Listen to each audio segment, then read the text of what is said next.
So please tell us what happened next when, around the age of 6, Lorenzo began to display a very strange behavior, a change in speech, and when you went to Dr. Donald Fishman, one of the top neurologists in the area, for a diagnosis. When we went back to the United States, Lorenzo started to behave a little bit funny, and he would slur his words, and that was not easy to believe because he had a very clear diction before the disease. When we um, went to Washington, when we were in Washington, we started to find out about doctors. And first, we consulted with a doctor for years, and we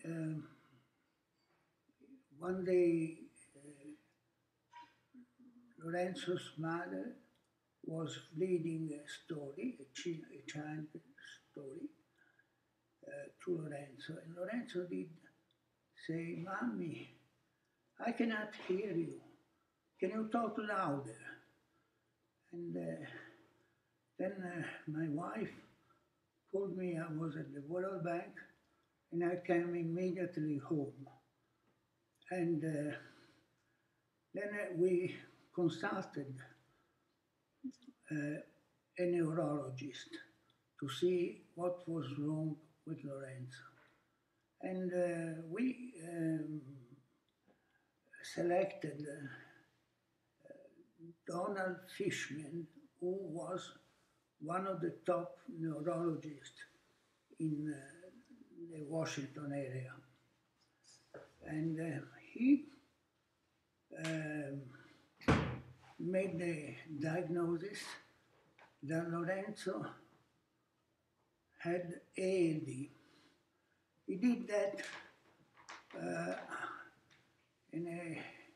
because he had read before some article referring to LD.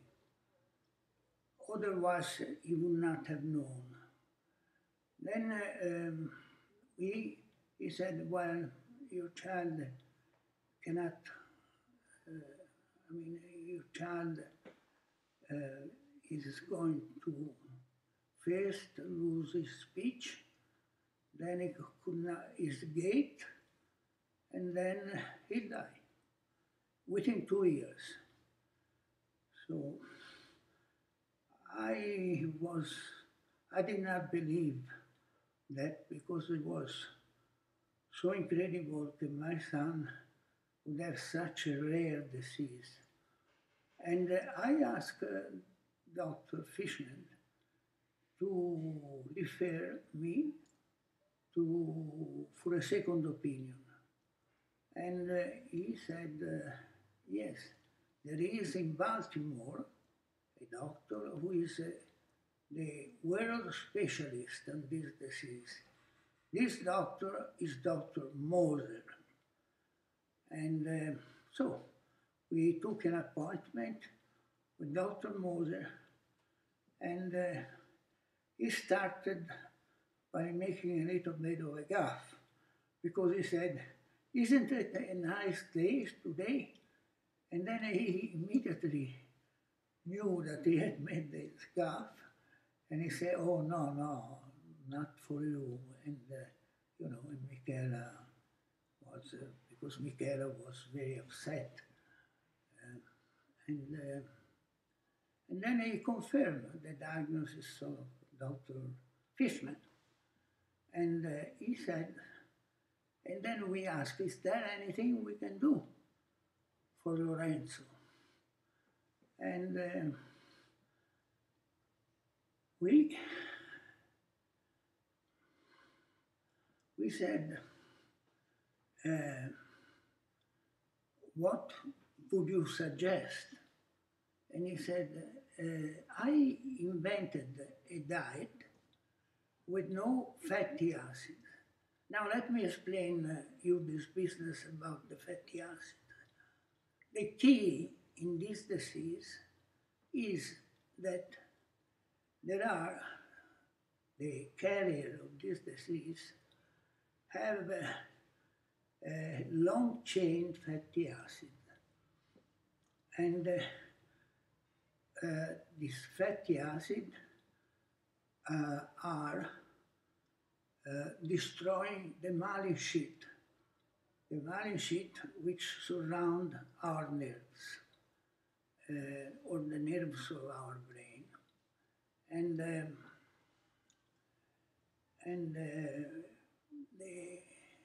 the way to send down this fatty acid is just to try undoing an experiment.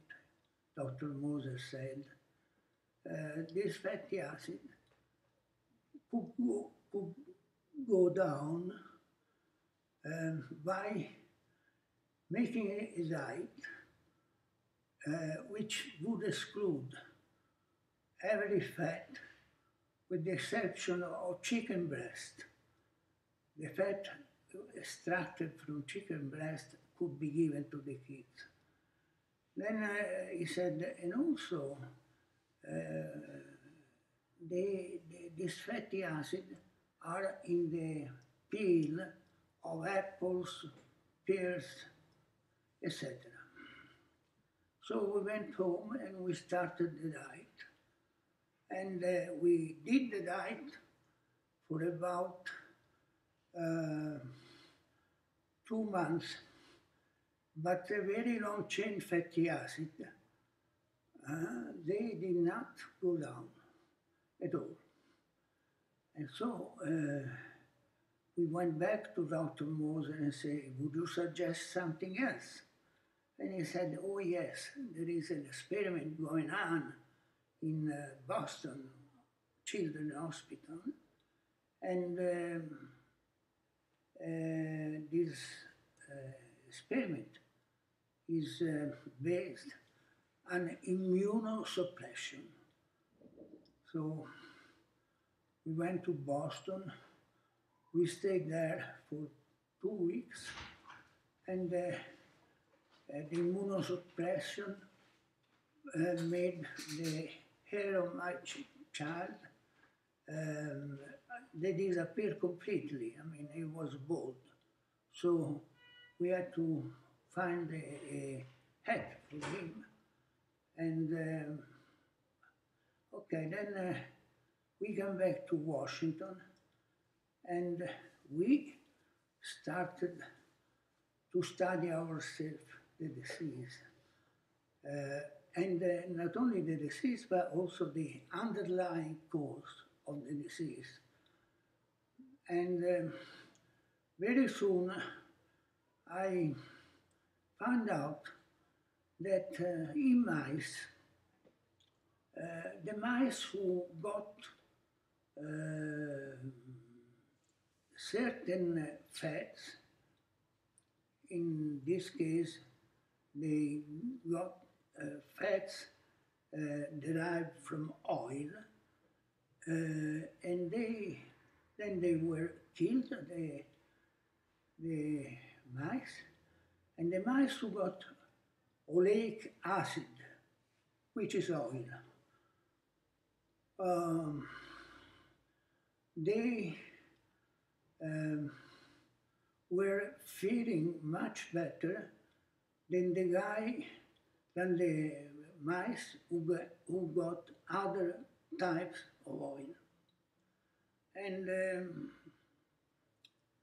then I reviewed the experiments made with mice for 10 years, and he always showed this pattern that the mice who were fed oleic acid, they were much better off than those who didn't, who fed other oils. So one night, in the April night of, I think it was 1978,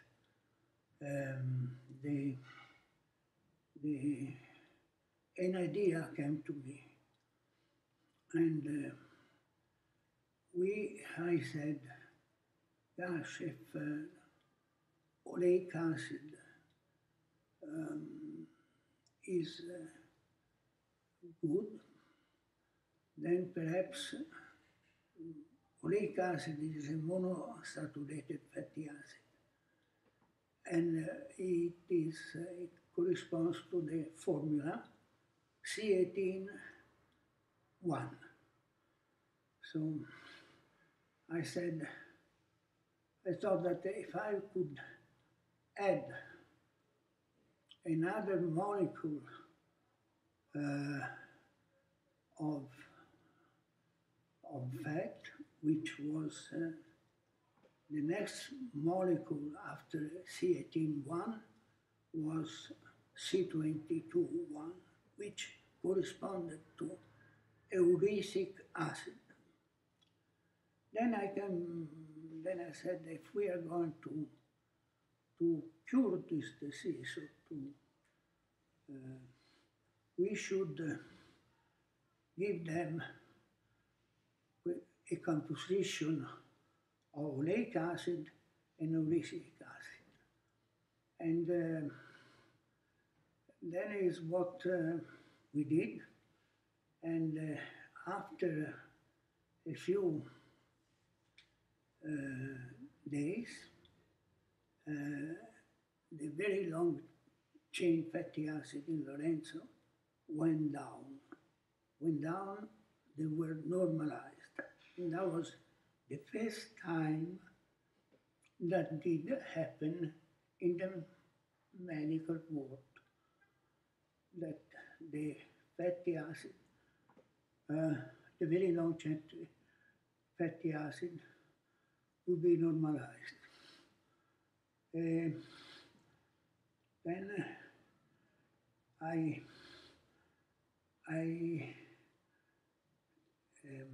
asked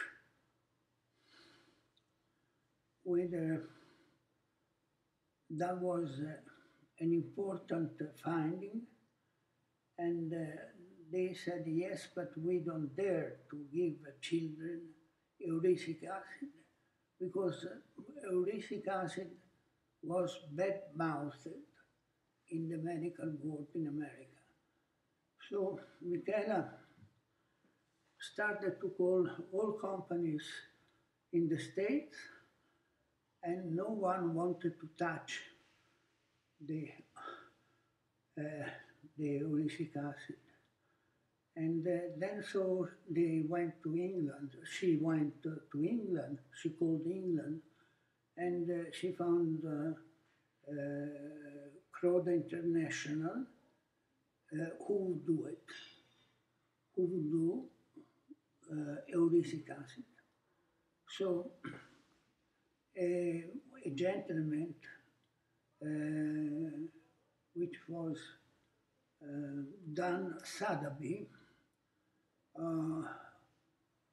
and he was called back.